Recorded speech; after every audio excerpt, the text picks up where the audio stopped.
Radhe Radhe everyone. आज हम देखेंगे कि वट सावित्री व्रत में किस प्रकार पूजा की जाती है। वट सावित्री व्रत ज्येष्ठ मास की अमावस्या की तिथि को रखा जाता है। इस दिन वट वृक्ष यानी बरगद के प्राचीन पेड़ की पूजा की जाती है। अगर आप किसी कारण से बाहर जाकर पूजन नहीं कर पा रहे हैं तो आप घर पर ही बरगद की टहनी एक दिन पहले लाकर पूजन कर सकते हैं। और बस इस बात का आपको ध्यान रखना है कि जो बरगद की शाखा आप घर पर ला रहे हैं वह कम से कम 12 वर्ष पुराना होना चाहिए और उस बरगद में कोपल लगी होनी चाहिए।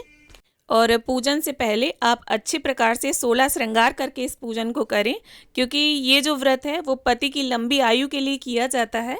तो आप महावर लगाएं, मेहंदी लगा लें और इसके बाद देखिए 16 श्रृंगार करके आप एक साफ़ सुथरी जगह चुन लीजिए। मैंने यहाँ पर गेहूं के आटे की मदद से अष्टदल की आकृति का चौक पूरा है। इसके बाद यहाँ थोड़े से गेहूं रख देंगे हम, और यहाँ गमले में मैंने वट वृक्ष की जो टहनी है उसको लगाकर स्थापित कर दिया है। और गेहूं का आसन देते हुए यहाँ पर मैं गणपति जी, गौरी मैया और कलश की स्थापना कर लूँगी। आप गेहूं की जगह पर चावल का भी प्रयोग कर सकते हैं, बस इस बात का आप ध्यान रखें चावल टूटे नहीं होने चाहिए। यहाँ पर मैंने मिट्टी से गणपति जी और गौरी मैया बनाई हैं, आप मूर्ति भी रख सकते हैं। और कलश पर मैंने स्वास्तिक बना लिया है, आम के पत्ते लगा लिए हैं और ऊपर गेहूं से भरा एक पात्र रखकर यहाँ हम दीप कलश की स्थापना कर रहे हैं। और दीपक प्रज्वलित करने के बाद अब हम देखिए गंगा जल से स्नान करा लेंगे गणपति जी और गौरी मैया को। फिर इसके बाद चंदन, हल्दी, रोली, अक्षत समर्पित करते हुए पूजन कर लेंगे। और देखिए कलश के अंदर आप गंगा जल, हल्दी, चंदन, रोली, अक्षत, सिक्का, सुपारी ये सभी चीज़ें डाल दीजिए। तो इस तरह से पूजन करने के बाद यहाँ गणपति जी को हम जनेऊ समर्पित कर रहे हैं। इसके साथ ही गौरी मैया को हम यहाँ पर महावर अर्पित कर देंगे। हमारे यहाँ किसी भी सुहाग की पूजा में महावर का प्रयोग ज़रूर किया जाता है। और फिर गौरी मैया को ये महावर लगाकर प्रसाद रूप में फिर इसे हम अपने पैरों पर भी लगाते हैं। और फिर इसके बाद यहाँ वट वृक्ष को हम थोड़ा सा जल सींच देंगे। यहाँ मैंने छोटा सा मिट्टी का पात्र लिया है, आप अगर कहीं बाहर जाकर पूजन कर रहे हैं तो थोड़ा बड़ा मिट्टी का पात्र ले जाएं।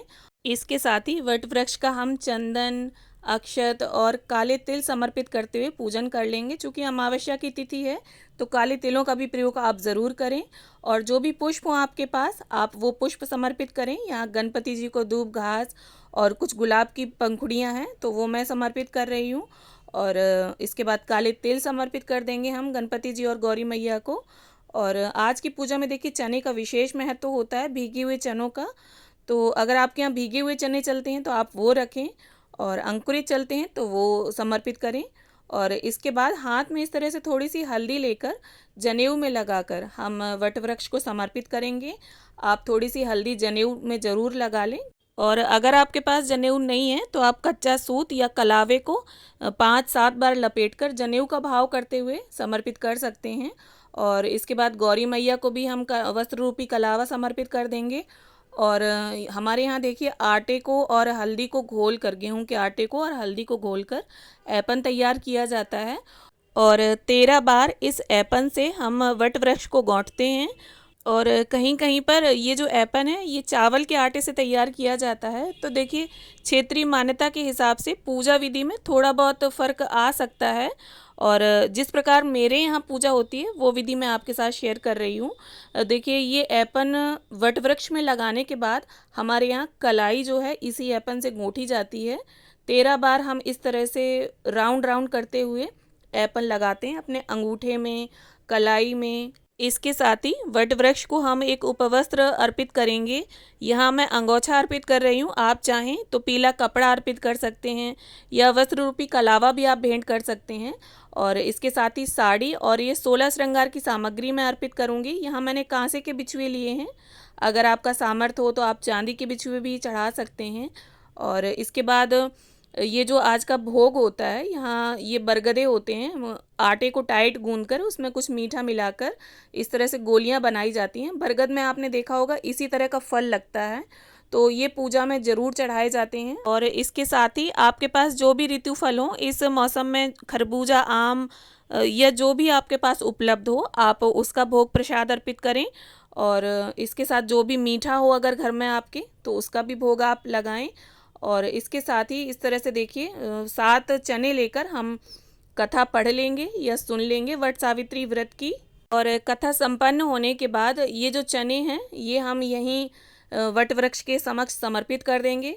आप कथा सुनने के लिए हाथ में गेहूं अक्षत कुछ भी रख लें, खाली हाथ नहीं होना चाहिए। इसके साथ ही इस तरह से देखिए वट वृक्ष के पत्तों के गहने बनाकर आज के दिन पहने जाते हैं। आप ऐसे ही पत्ता अपने जूड़े में लगा सकते हैं या इस तरह से देखिए आप राउंड करके उसको कलावे में लपेट कर इसे अपने गले में धारण कर सकते हैं या हाथ में भी पहन सकते हैं।